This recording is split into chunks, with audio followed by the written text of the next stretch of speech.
Na manhã de terça-feira, o sol dourado do Rio de Janeiro se espalhava pela movimentada rua Senador Dantas. Na esquina, o sabor do café exalava o aroma intenso de café torrado, misturado ao tilintar das xícaras e à suave música de bossa nova. Era o ponto de encontro habitual de empresários, artistas e turistas que queriam provar um expresso genuinamente brasileiro. Atrás do balcão Dona Lúcia, uma mulher de 52 anos com cabelos grisalhos presos em um coque, mexia o leite vaporizado com agilidade, ostentando um sorriso afetuoso. Ela era a alma do café. Todos que vinham ali a chamavam de tia, tia, como se fosse parte da família. Na mesa próxima à porta, um homem de terno azul marinho e gravata vermelha entrou com um ar de quem dominava o ambiente. Vitor Campos, o magnata do setor imobiliário mais famoso do Rio, notório por seu temperamento explosivo e gosto por intimidar. Bastava sua presença para o clima do café pesar. Alguns funcionários trocavam olhares e automaticamente se afastaram. Vitor pediu um cappuccino com voz grave e autoritária. Quando Dona Lúcia se virou, ele deu um leve empurrão. O açucareiro caiu no chão. O açúcar se espalhou rolando até embaixo das mesas. Ele nem se abaixou, apenas ergueu o queixo. Dona Lúcia, pegue. Com a boca. O café inteiro ficou em silêncio. Um cliente deixou cair a colher no pires, o som ecoando como um sinal de alarme. Dona Lúcia se abaixou, as mãos trêmulas, mas os olhos carregados de humilhação. Naquele momento, Camila Mendes, uma jovem de 24 anos, com cabelos castanhos presos em um rabo de cavalo e o avental ainda marcado pelas dobras novas, ficou paralisada atrás do balcão. Era seu primeiro dia de trabalho no café e a cena diante dela fez o sangue ferver. Sem pensar, Camila caminhou até ele e falou com voz firme e clara: "Foi o senhor quem derrubou o açucareiro. E não tem o direito de falar com a tia Lúcia desse jeito." Todos os olhares se voltaram para ela. Num instante, o sabor do café se transformou em uma arena que ninguém esperava. Vitor Campos se virou, os olhos escurecendo, o rosto duro como pedra. Ele apoiou as duas mãos na mesa, inclinou-se na direção de Camila e falou com a voz grave e ameaçadora: "Sabe quem eu sou? Uma palavra minha e ninguém neste bairro vai se atrever a lhe dar emprego de novo." Camila não recuou.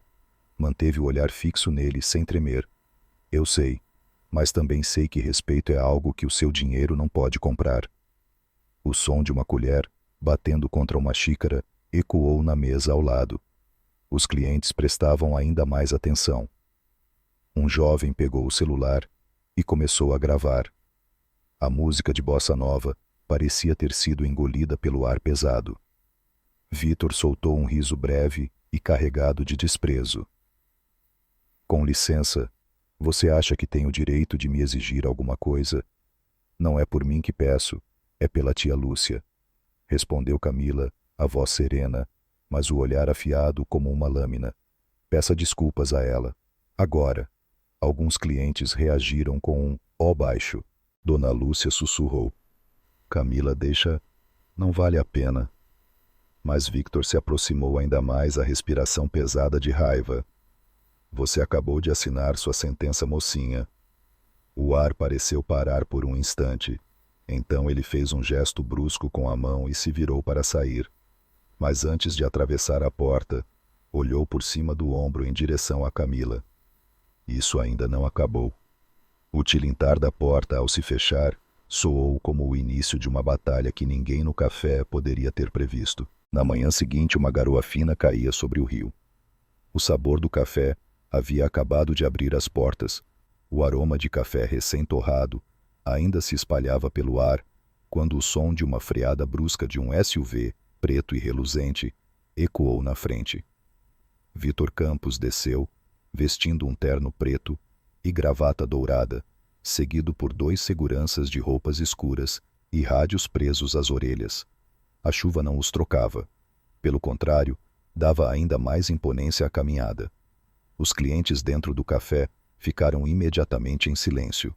Camila, que estava limpando o balcão, parou o movimento das mãos, mas manteve o olhar firme.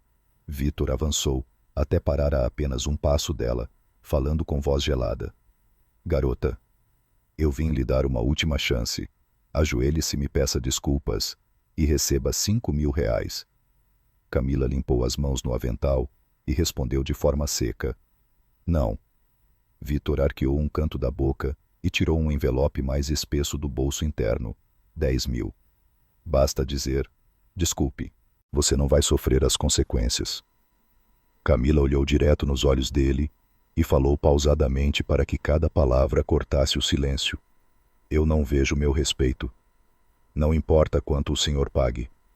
Um dos seguranças deu um passo à frente, colocando a mão no ombro de Camila, o olhar carregado de ameaça. Num reflexo, Camila girou o corpo e, usando uma técnica simples porém firme de defesa pessoal, empurrou com força o braço dele para baixo. O movimento o desequilibrou por um instante. O murmúrio se espalhou pelo café e alguns clientes sacaram o celular para gravar. Dona Lúcia pousou o recipiente de leite vaporizado sobre o balcão, com força, o olhar dividido entre preocupação e orgulho. Vitor semicerrava os olhos, a voz carregada de raiva. Você acaba de cometer o maior erro da sua vida. Ninguém disse nada, mas todos sentiram que uma tempestade estava prestes a cair sobre o sabor do café. O som de uma bengala batendo no chão veio da porta dos fundos do café. Todos se viraram. Um homem de cerca de 60 anos, alto e magro, cabelos grisalhos, camisa branca bem passada, entrou com o olhar vivo e penetrante. João Mendes, dono da rede de cafés, Sabor do Café. E para muitos funcionários, o único homem que Vitor não conseguia dominar facilmente. Ele caminhou devagar, mas com firmeza até ficar entre Camila e Vitor. O que está acontecendo aqui? Perguntou João, com voz grave e a autoridade de quem está acostumado a comandar. Vitor se virou para ele e abriu um sorriso falso. João, eu só estava ensinando a sua funcionária uma lição de comportamento. João inclinou levemente a cabeça, o olhar com um traço de desconfiança. Funcionária, ou minha filha? O café ficou em silêncio absoluto. Camila calmamente tirou o avental e colocou o celular sobre a mesa. A tela exibia o vídeo gravado no dia anterior à cena de Vitor derrubando o açucareiro, obrigando Dona Lúcia a pegar com a boca e a humilhando. Os murmúrios aumentaram. Outro funcionário, Paulo, se aproximou. Seu João, isso não foi a primeira vez. Ele já nos humilhou por anos. Mais uma pessoa interveio. Nós ficamos calados com medo de perder o emprego. Mas hoje, não mais. Vitor lançou um olhar ao redor e sua expressão foi perdendo confiança. João então se virou para ele falando devagar e com clareza. Vitor Campos, a partir deste momento, o senhor está banido permanentemente de todos os cafés. Sabor do Café. E se voltar aqui novamente, vou chamar a polícia. Vitor fechou a boca com força, os punhos cerrados, e girou nos calcanhares, saindo sob olhares frios. O tilintar da porta soou desta vez sem luxo ou poder, apenas como o som de um homem que acabara de perder um território que sempre considerou seu playground. Naquela noite a chuva constante do rio borrava as luzes da rua. Mas no quarto luxuoso no 28º andar do Copacabana Palace, Vitor Campos estava sentado à mesa de bebidas com os olhos vermelhos. À sua frente, um copo cheio de uísque. Mas o que ele realmente bebia era ódio. Ele pegou o telefone e falou com voz rouca. Ligue para o inspetor Pereira. Diga a ele que tem um assunto urgente no Sabor do Café. O plano começou a subornar o inspetor sanitário para uma vistoria surpresa no café, inventando acusações de violação das normas de segurança alimentar, cortar o fornecimento, pressionar os fornecedores de leite, café e doces para rescindirem os contratos, ameaçando excluí-los de projetos imobiliários, contratar Marcos Silva, ex-gerente demitido por fraude, junto com 2 arruaceiros, para se passarem por clientes e encenar encontrar cabelo nos bolos ou café com cheiro estranho. 3 dias depois, uma série de incidentes começou. Um turista alemão, fazendo uma live, descobriu um cabelo na waffle. Uma dona de casa, cliente habitual, levantou a xícara de cappuccino Cheirou e fez uma careta. Está estragado.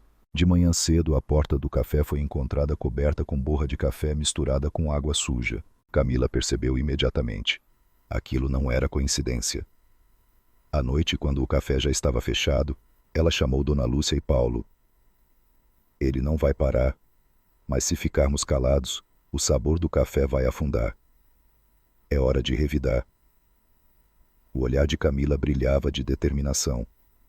Ela sabia que essa luta não seria mais apenas entre ela e Vitor, mas uma batalha pela dignidade de todos os trabalhadores que ele já havia pisoteado. Na manhã de sexta-feira, o calor no rio era sufocante. O asfalto refletia ondas quentes. O sabor do café havia aberto há menos de uma hora, quando o rugido de um motor ecoou. O SUV preto e reluzente parou em frente à calçada. A porta se abriu. Vitor Campos entrou como um furacão, nem tirou os óculos escuros, seguido por Marcos Silva e 2 clientes falsos. Antes que alguém reagisse, ele já estava no centro do café, a voz sobrepondo-se ao barulho da máquina de café. Chega. Você acha que venceu, Camila? Você e este café vão desaparecer do rio em uma semana. O café inteiro ficou paralisado. Camila colocou a bandeja de xícaras sobre o balcão, respondendo com calma. O senhor está apenas se envergonhando, Vitor. Mas ele não parou. Apontou o dedo e gritou. Acha que não sei destruir um café? O inspetor. Eu o comprei. O fornecimento. Cortei tudo. Clientes falsos. Eu os peguei para encher sujeira. Tudo isso só para dar uma lição em você e naquele velho João. Um silêncio mortal tomou conta. Então veio o som de bip. 3 ou 4 celulares gravando luzes vermelhas piscando. O rosto de Vitor congelou. Mas antes que pudesse reagir, seus olhos se arregalaram e a mão agarrou o peito. Meu coração! Ele caiu de joelhos, respirando com dificuldade. Marcos recuou atônito. Os clientes começaram a gritar. Chamem a ambulância! Camila não hesitou. Correu até ele, ajoelhou-se, entrelaçou as mãos e começou a compressão torácica. 1, 2...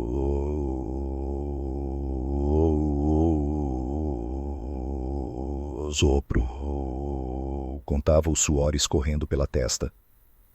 Mantenha a cabeça dele erguida, ordenou a Paulo.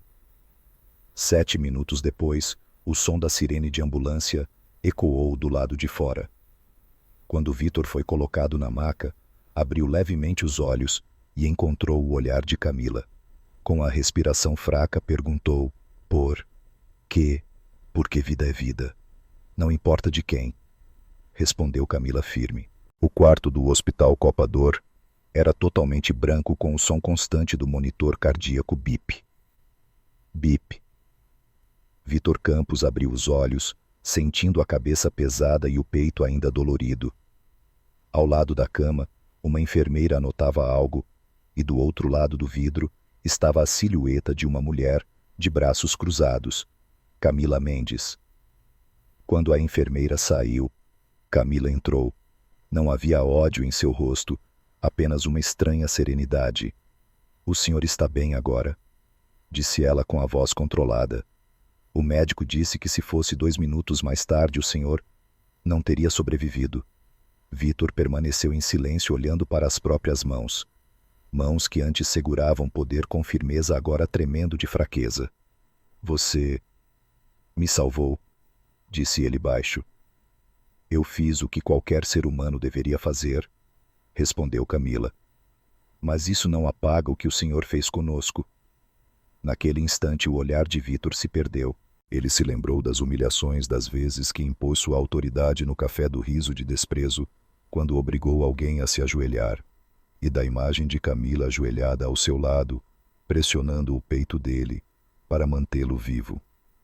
Quando João Mendes, pai de Camila, entrou no quarto, o ar pareceu ficar mais denso. João colocou um papel sobre a mesa ao lado da cama. Esta é a lista de funcionários que o senhor humilhou ou prejudicou. Nome, datas e o que o senhor fez. Vitor pegou o papel, olhou rapidamente e apertou-o na mão. Após alguns segundos de silêncio, levantou o olhar decidido. Vou indenizar cada um deles. E vou tirar todos os processos e acabar com todos os meus jogos sujos. João assentiu levemente, mas não agradeceu. Já Camila, antes de sair, deixou apenas uma frase. O senhor acaba de ganhar outra chance de viver. Não a desperdice.